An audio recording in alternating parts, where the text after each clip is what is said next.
Tonight's story unravels a routine traffic stop that quickly morphs into a life-altering confrontation, testing the boundaries of justice, loyalty, and fate. When a determined police officer decides to pull over a flashy sports car, he has no idea who awaits him in the passenger seat or the chain reaction his actions will ignite. Tensions run high, secrets emerge, and redemption hangs in the balance. Buckle up for a wild ride. Stay tuned. Before diving into the story, if you're new here, don't forget to subscribe and hit that notification bell so you never miss the latest stories. If you're excited about this story, let us know. If you enjoyed the video, press 1. If not, press 0. Your feedback really inspires me to gather more uplifting and meaningful stories. Marcus Jefferson had always believed in hard work and perseverance. Growing up on the south side of Chicago, he'd faced countless challenges, but never let adversity define his future.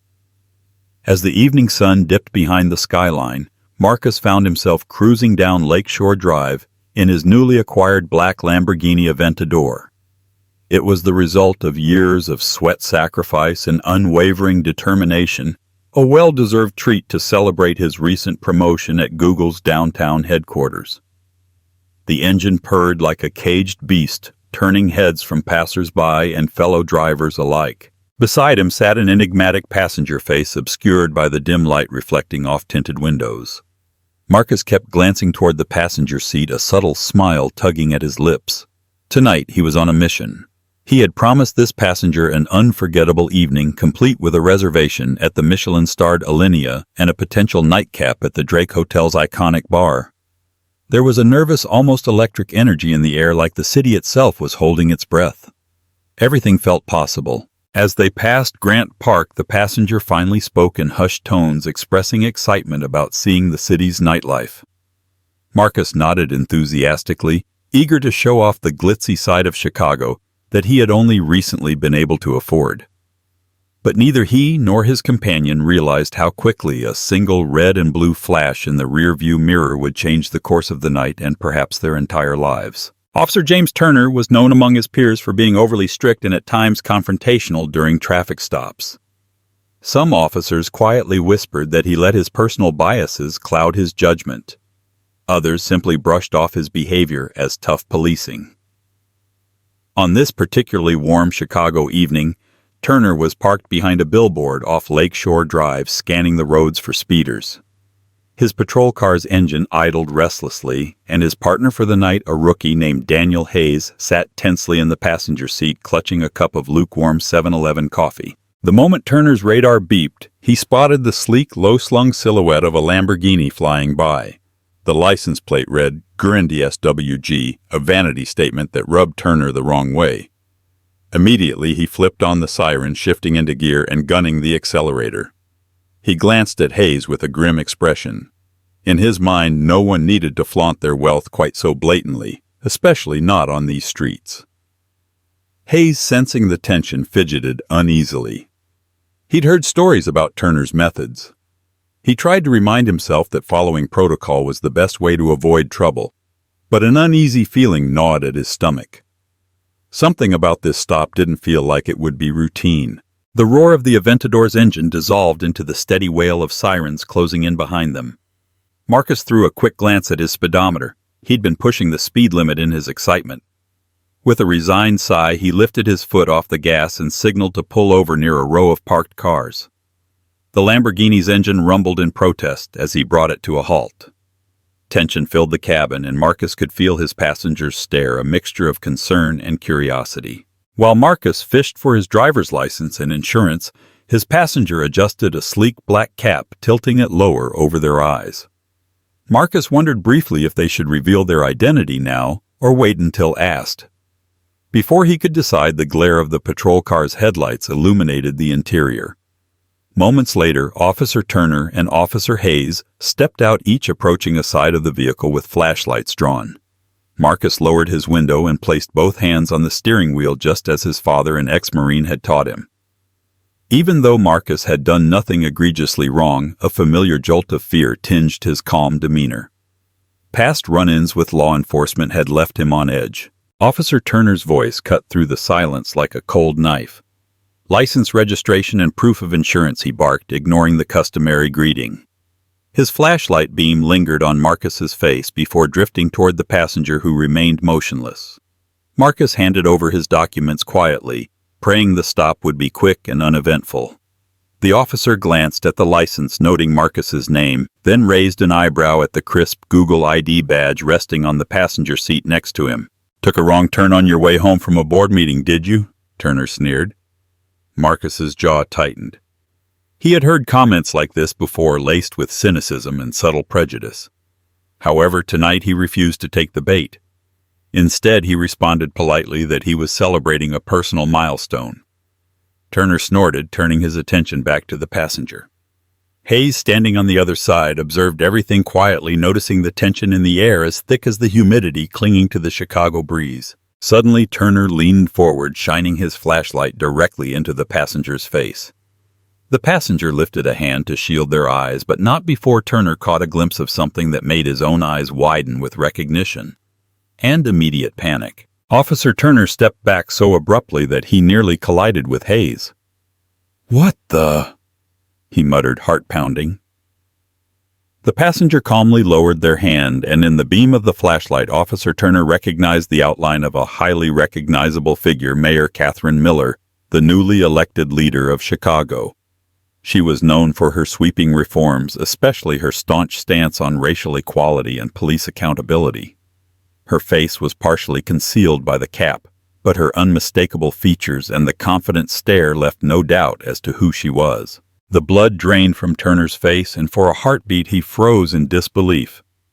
Mayor Miller quietly studied his reaction, her eyes sharp and calculating as though she were weighing his every move.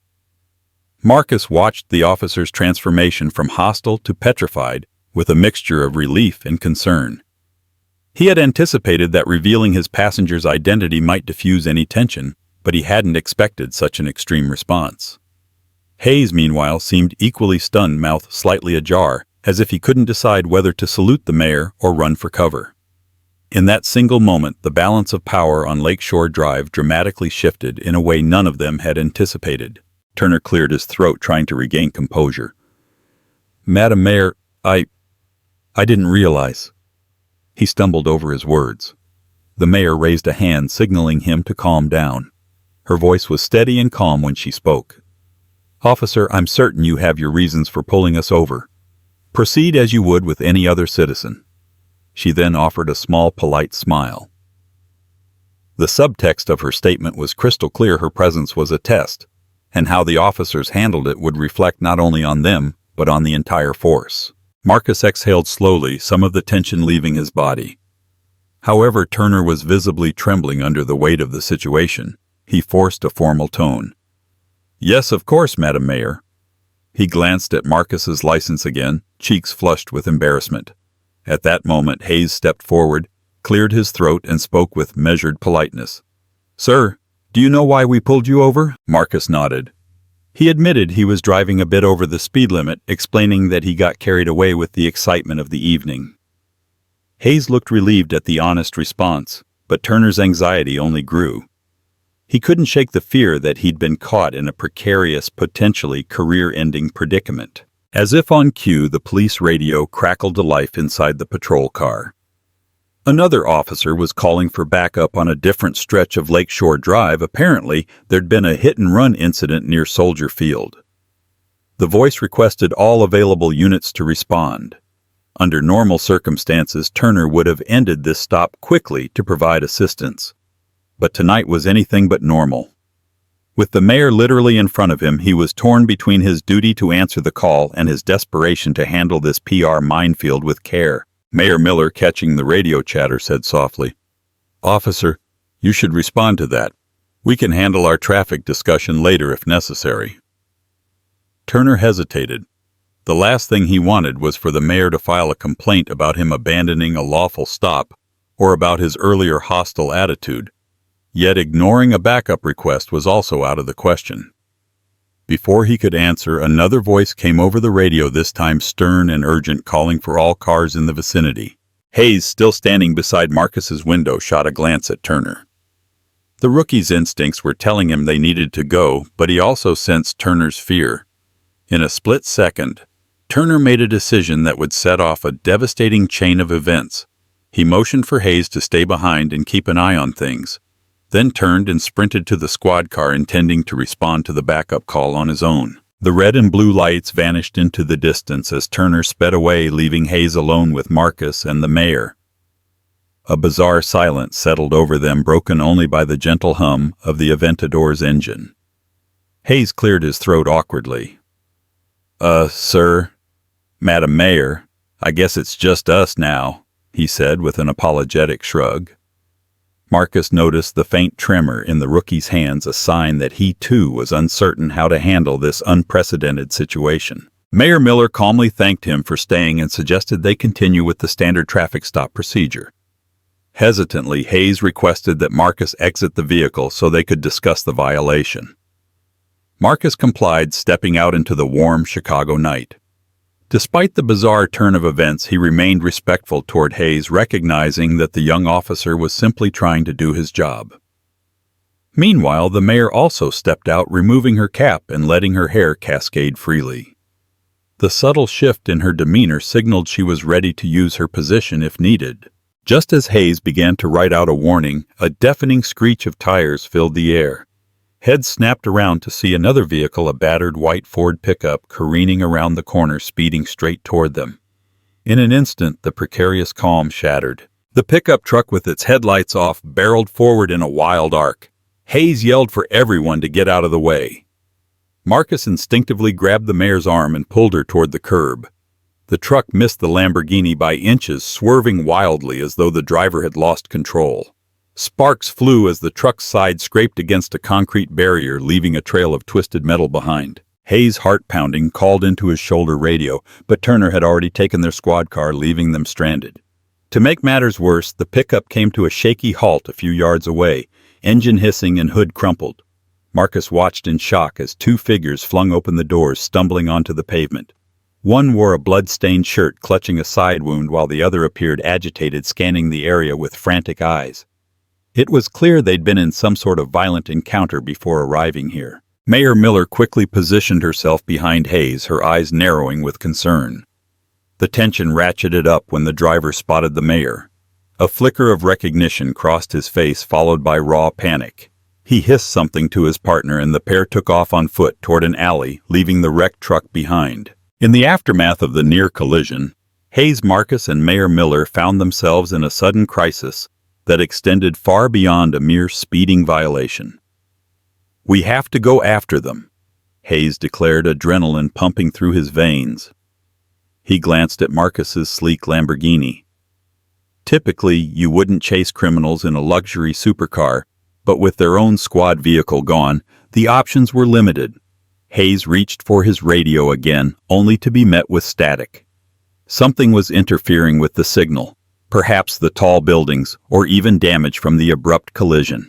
Mayor Miller was already dialing 911 on her cell phone, but her face fell as the call failed to connect. It was an inexplicable dead zone in the heart of the city, an unfortunate quirk that sometimes happened along certain stretches near the lake. Marcus, heart racing, said, "We can't just let those guys get away, especially if they're injured and dangerous." He looked at the mayor, who nodded in agreement. Hayes swallowed hard, torn by protocol that advised him never to commandeer a civilian vehicle unless absolutely necessary. But this was no ordinary night. With the mayor's urging, Hayes slid into the driver's seat of the Lamborghini. Marcus quickly jumped into the passenger seat, and the mayor squeezed into the cramped back seat, an unusual situation by any standard. As the engine roared to life once more, the chase began in earnest, fueled by a swirl of adrenaline, duty, and a collective sense of justice. The winding streets of Chicago's downtown were both exhilarating and treacherous at high speed. Hayes struggled to control the roaring Aventador, while Marcus fed him directions based on his intimate knowledge of the city's layout. The mayor held tight to the back of the seat, her knuckles white from the tension. Sirens echoed in the distance, but none were close enough to assist them immediately. They caught a brief glimpse of the fleeing suspects darting across an intersection near a neon-lit strip of bars, causing chaos as pedestrians scrambled to get out of their way. Hayes slammed the brakes to avoid colliding with a line of taxis. Horns blared. A furious driver cursed at the Lamborghini, but the trio ignored the commotion. Marcus pointed toward a narrow alley. "Go there! They just slipped through!" he shouted. Without hesitation, Hayes gunned the accelerator. The tires squealed on the pavement, leaving streaks of rubber in their wake. As they rounded the corner, the headlights fell upon the pair of suspects who were desperately trying to break into a parked Toyota Camry. At the sight of the pursuing Lamborghini, the wounded suspect yelled something inaudible. His partner, brandishing what looked like a piece of metal piping, turned to confront them. The confrontation escalated, and in that tense moment, none of them could have predicted the danger that was about to unfold. Hayes skidded the Lamborghini to a stop, the mayor bracing herself against the seat. Marcus unlatched his seatbelt and cautiously stepped out, hands raised to show he meant no harm. But the suspect with the metal pipe wasn't in a negotiating mood. He swung wildly, the pipe clanging off the car's hood, leaving a deep dent in the pristine finish. Marcus winced at the sound of expensive metal meeting raw force. "Get back!" Hayes shouted, reaching for the standard-issue taser at his side. But in the confusion of chasing them without proper backup, he realized he was unarmed except for the baton in his belt. Turner's earlier departure had left Hayes without full gear. The suspect, emboldened, advanced. The second suspect, the one who was injured, had collapsed to his knees, bleeding profusely. Mayor Miller stepped out from the back, her authoritative voice echoing in the alley. "Stop, Chicago police, lay down your weapon." She realized too late that she wasn't wearing any official uniform and had no firearm. Still, her tone carried weight. For a split second, the attacker seemed to hesitate, recognizing the mayor's face. Then fear and adrenaline took over once again. He lunged at Marcus, intending to seize him as a hostage or shield. What happened next seemed to unfold in slow motion. Hayes, seeing the suspect's intention, sprinted forward, baton raised. Marcus instinctively ducked, narrowly avoiding the metal pipe. The mayor shouted again, hoping to defuse the situation. In that fleeting moment, the suspect made a critical miscalculation. Swinging the pipe back in a desperate motion, he struck his own wounded partner, who had staggered upright behind him. A sickening crack reverberated through the alley, the wounded partner letting out a cry before slumping to the ground again. Hayes took advantage of the confusion, delivering a well-placed strike to the suspect's arm with his baton. The pipe clattered to the ground. Marcus scrambled back, heart pounding like a drum in his chest, while the mayor knelt beside the wounded individual. Blood seeped through the man's shirt, and his breathing was labored. She pressed her hands to his wound, trying to stem the flow. Even in this dangerous circumstance, her instinct was to preserve life. A siren blared in the distance, growing closer with each passing second. Hayes struggled with the suspect, who was still putting up a vicious fight. Marcus darted in to help, and together they managed to subdue him. The entire confrontation had lasted mere seconds, yet it felt like an eternity. Finally, a Chicago PD patrol car skidded to a halt at the entrance to the alley. 2 officers jumped out, guns drawn, commanding everyone to freeze. Hayes, panting and holding the subdued suspect, identified himself and explained the situation. Recognition dawned on one of the arriving officers as they noticed the mayor crouched on the ground with blood-stained hands still applying pressure to the injured suspect's wound. Paramedics arrived shortly thereafter, and the alley was flooded with flashing lights and a flurry of urgent radio chatter. The mayor stood, her clothes smudged with dirt and blood, but her gaze was steady as she addressed the officers. She praised Hayes, Marcus, and the newly arrived team for handling the crisis, and insisted that medical attention be given immediately to the wounded man. The second suspect, now restrained, screamed profanities, but his words were lost in the whirlwind of activity. As the paramedics loaded the injured suspect onto a stretcher, Turner's squad car finally roared onto the scene. He hopped out breathless, clearly shocked to see the chaos. The moment his gaze landed on the mayor and Marcus, along with the battered Lamborghini, his face paled. He realized in an instant that the night had spiraled far beyond a simple speeding violation. The consequences of his earlier choices were looming. Under the harsh glare of floodlights, Turner tried to piece together what had happened. Hayes explained everything in short, breathless bursts: the speeding stop, Turner's abrupt departure, the near miss with the pickup, the chase through city streets, and the final confrontation in the alley. The mayor remained silent, her gaze fixed on Turner. She knew the city's police department had been battling allegations of misconduct and poor decision-making. Tonight's events laid bare many systemic flaws. Marcus, still shaken, leaned against his battered Aventador. He was grateful to be unharmed, but a wave of anger also boiled inside him. If Turner hadn't abandoned them, they could have confronted the suspects with proper backup. The mayor's life and Marcus's had been put at risk. The tension in the air was almost suffocating as Turner tried to justify his actions. He claimed he was responding to a high-priority call. Yet the radio logs confirmed he'd never arrived at the reported hit-and-run scene. Hayes cast his gaze downward, clearly torn between loyalty to his partner and moral duty. An internal conflict raged within him. Should he reveal Turner's prejudiced remarks earlier in the stop and how the officer had let personal bias cloud his judgment? Or should he maintain the blue wall of silence, hoping the department's internal affairs would handle it? The answer came unexpectedly in the form of the mayor's steely, determined voice. "Officer Turner," Mayor Miller said, her tone measured and authoritative. "I will expect a full report of your actions tonight on my desk by morning. Understand that your behavior will be placed under thorough review. We nearly had a tragedy here." Turner, visibly shaken, nodded stiffly. He was well aware of the power the mayor held. A flicker of defiance flashed in his eyes, but he quickly masked it. He managed a salute, though it wavered. Marcus exchanged a glance with Hayes, whose face was etched with guilt. The rookie's hands were still trembling from the confrontation. "Officer," Marcus said quietly, addressing Hayes, "I appreciate you stepping up. You handled this whole situation with bravery." Hayes merely nodded, a mixture of gratitude and discomfort crossing his features.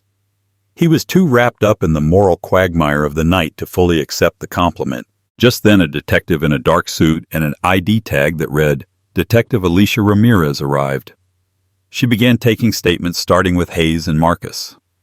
The detective's questions were pointed, but her demeanor was calm, almost sympathetic. She listened carefully as the mayor described the lead-up to the confrontation in the alley. Ramirez's focus shifted to Turner next, her expression giving away nothing. This was the beginning of a deeper investigation that would have widespread repercussions for everyone involved. While the detective gathered the necessary accounts, paramedics checked over Marcus, the mayor, and Hayes to ensure they had no serious injuries. The battered Aventador was towed away as evidence in the incident. Marcus felt a pang of sorrow thinking of the money and time invested in his dream car, but he was grateful that no lives had been lost. The two suspects were rushed to the hospital under police escort, their exact conditions unknown. As the immediate danger subsided, the mayor insisted on accompanying Marcus home. Despite her disheveled appearance and the adrenaline crash that threatened to overwhelm her, she wanted to ensure he made it back safely. Hayes, too, offered to follow in a police SUV once he finished his statements. Turner lingered near the sidelines, his posture tense, hands clenched at his sides. He occasionally tried to interject, but the detective politely but firmly told him to wait his turn. Eventually, a second detective arrived to question Turner more thoroughly, pulling him aside under the flickering streetlights. Marcus overheard snatches of conversation, words like bias, abandonment of post, and intent. The gravity of the situation settled on him. This wasn't just about a cop pulling over a black man in a sports car anymore. It was about a systemic issue, a pattern of misconduct that threatened the very ideals the mayor had sworn to uphold. In the days that followed, the story exploded across local news stations and social media. Headlines like "Mayor Involved in High-Speed Pursuit," "Rookie Officer Saves the Day," and "Controversial Cop Under Investigation" dominated the Chicago Tribune and WGN. Marcus found himself thrust into the spotlight. His phone buzzed incessantly with calls from reporters, friends, and even distant relatives who caught wind of the dramatic events. The mayor's office released a statement praising Hayes's courage and Marcus's composure, but it was careful not to condemn Turner outright until the investigation concluded. Behind the scenes, Detective Ramirez dug deeper into Turner's record. She uncovered complaints of racial profiling filed by several drivers over the years, some of which had been quietly settled. To make matters worse, Turner's dashboard camera footage revealed unsettling moments of personal bias as he made snide remarks after pulling over certain individuals. The footage from that fateful night captured not only his hostility toward Marcus, but also his panicked reaction upon recognizing the mayor. Meanwhile, Hayes wrestled with his conscience. After witnessing Turner's behavior firsthand, he felt compelled to come forward with everything he knew. Steeling himself, he scheduled a private meeting with Internal Affairs to give a full statement acknowledging how Turner had ordered him to remain behind while he sped off, leaving them vulnerable. It was the hardest decision Hayes had made in his short career, but he couldn't live with the guilt any longer. The karmic consequences arrived swiftly. Turner was placed on administrative leave pending the outcome of the investigation.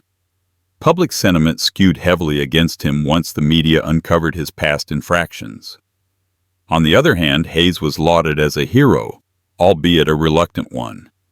People admired his willingness to stand up for justice, even when it meant challenging a fellow officer.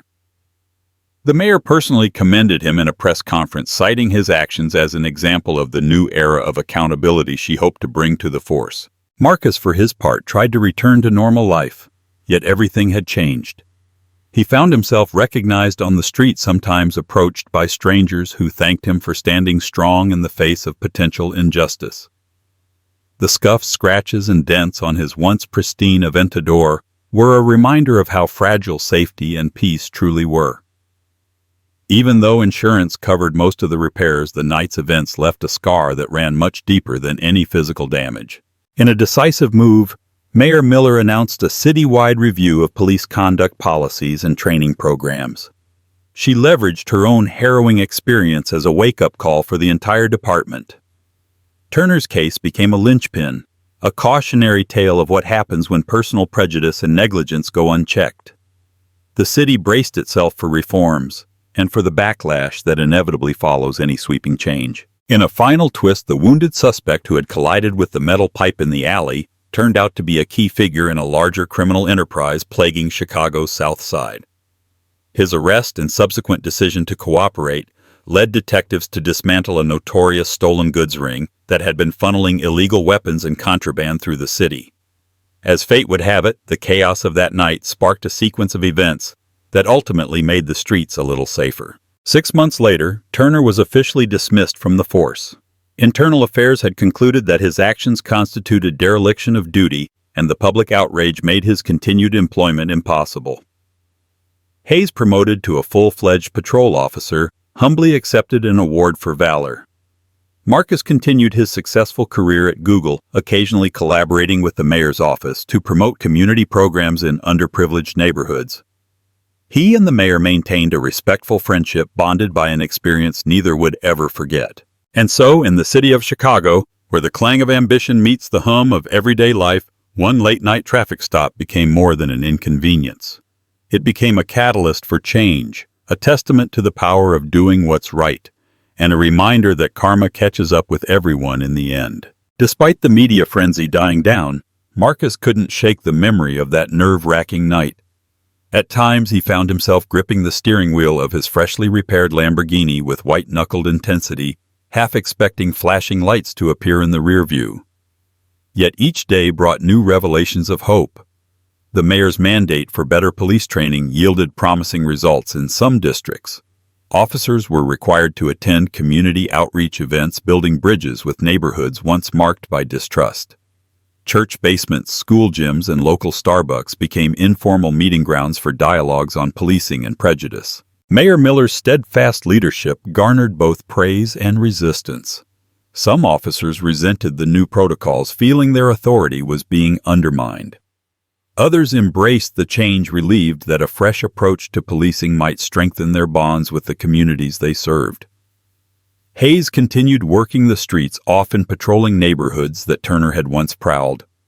He found that many residents, initially wary, grew more comfortable as they recognized him, the hero cop who had saved the mayor's life. Over time, the tension gave way to cautious optimism. And Marcus, he joined a mentorship program championed by the mayor, helping young men from underfunded schools learn coding skills. His own experiences from humble beginnings to a high-stakes altercation that nearly cost him his life shaped his mission. He refused to let fear or resentment overshadow his success. Instead, he used his platform to advocate for unity, fairness, and second chances, a legacy far more powerful than any sports car. In the quiet afterglow of these transformations, Lakeshore Drive glimmered at night like a beacon of possibility. The spot where Marcus's Lamborghini had once sat bathed in sirens and tension now reflected a different energy, one of renewed hope and vigilance. Cops still pulled over speeders, but the tone of those stops began to shift toward courtesy and dialogue. While no city is perfect, Chicago inched closer to a future where a routine traffic stop wouldn't spiral into a life-threatening ordeal. Late one evening, as Marcus drove down that same stretch of road, he passed by a police cruiser without a second glance. There was no sense of looming dread, only the distant echo of memory and the hum of progress. The mayor's reforms continued to face hurdles, but a newfound spirit of accountability bolstered them forward. And for every individual like Officer Turner, who chose prejudice over principle, there were officers like Hayes committed to serving and protecting all citizens. In the end, the night a cop pulled over a black man in a sports car and panicked upon seeing who rode beside him became a watershed moment, reminding everyone that every choice we make leaves ripples in its wake, and justice, though sometimes delayed, always finds its mark. Thank you for joining us on this remarkable journey of justice, courage, and transformation. We hope you found this story as compelling as we did, brimming with lessons on accountability, perseverance, and the power of unity. If you enjoyed listening, please show your support by hitting the like button and sharing this video with friends. Don't forget to subscribe to our channel for more riveting tales and unforgettable narratives that inspire and enlighten. We value your feedback and encourage you to leave a comment below, letting us know your thoughts. Stay tuned for more thrilling stories to come very soon.